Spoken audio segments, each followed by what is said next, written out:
Good morning everyone, সবাইকে অনেক welcome আমার একটা ছোট্ট ভ্লগে। আজকে তোমার সাথে শেয়ার করব আজকের আমার সারা দিনটা কিভাবে কাটালাম, বা a day in my life. এই ভিডিওটা খুব ট্রেন্ডিং যাচ্ছে এখন, তাই ভাবলাম এই ভিডিওটা তোমাদের সাথে শেয়ার করি। সকাল সকাল ঘুম থেকে উঠে পড়েছি, 9টা থেকে কাজ ছিল, তো 8:50-এ উঠে ফ্রেশ হয়ে গুনুকে আদর করে ওষুধ খেয়ে কাজের জন্য নেমে গেছি। ক্লায়েন্টও চলে এসছে, আর ক্লায়েন্টের কাজটা কমপ্লিট করে ওপরে এসে ব্রেকফাস্ট করে নিয়েছি, তার সাথে খাওয়া দাওয়া করে নিলাম। এরপরে মায়ের যেহেতু একটু শরীর খারাপ ছিল, তাই রান্নাঘরটা একটু পরিষ্কার করে দিচ্ছিলাম, আর তারপরে নিচে যাব বলে রেডি হয়ে যাচ্ছিলাম, পার্লারে যাওয়ার জন্য। আমার রেডি হওয়া মানে আর কি, একটু হেয়ারটা ব্রাশ করে নিলাম আর একটু টোনার অ্যাপ্লাই করলাম, বাস হয়ে গেল।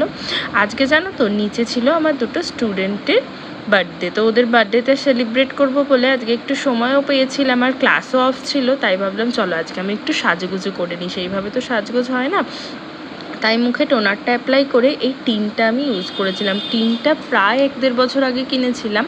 আমার জিনিসটাই অ্যাপ্লাই করাই হয় না, কারণ এটার কালারটা না রেড, তো রেড কালারটা সবসময় তো সব জায়গায় যায় না, যার জন্য তো সেভাবে অ্যাপ্লাই করতে পারি না।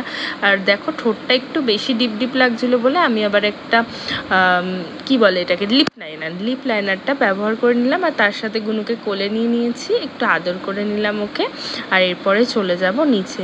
কিন্তু নিচে এসে দেখি ও মা, সময় হয়ে গেছে কিন্তু কেউ আসেনি। তো যাই হোক, তাই আমি একটু ঢংচং করে নিলাম, আমি একদম রেডি। নিচে চলে এসেছি, আর কিছুক্ষণ এই ফোন নিয়ে ঢংচং করতে করতে সবাই চলে এসেছিলো, আর আস্তে আস্তে কিন্তু দেখো আমাদের কেকটাও চলে এসেছিলো। আজকে যেহেতু দুজনের বার্থডে, তাই কেক অর্ডার দিয়েছিলাম 2টো। কেকটা আসার পরে, সবাই চলে আসার পরে এই চলে এসছে আমাদের বার্থডে গার্ল। আর রিঙ্কার যেহেতু আগের দিন জন্মদিন হয়ে গেছে, তো আমাদের জন্য কেকও বাড়ি থেকে নিয়ে এসেছিলো। এরপরে 2 বার্থডে গার্ল বসে গেছে, এই হচ্ছে ঈশা আর রিঙ্কা। আজকে ওদের বার্থডে, আর শেয়ার করবো ওদের বার্থডে কেকটা। প্লিজ কেকটা দেখে কেউ হেসো না, এটা আমারই প্ল্যান ছিল, আর আমরা সবসময় এই মজাটা করেই থাকি। অ্যান্ড ওদের রিয়াকশনটা জাস্ট দেখো, ওরা কেউ ভাবতেই পারেনি আজকের বার্থডে থিমটা ছিল আমাদের পুরো হিসুপটির ওপরে।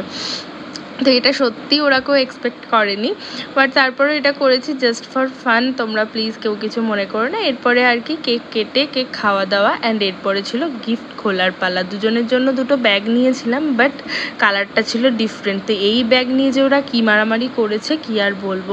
তো যাই হোক, মারামারির পরে ওপরে রিঙ্কা কেক দিতে গেছিলো বাবা মাকে, আর এদিকে আমরা কেক ঠেক খেয়ে খেতে বসে গিয়েছিলাম।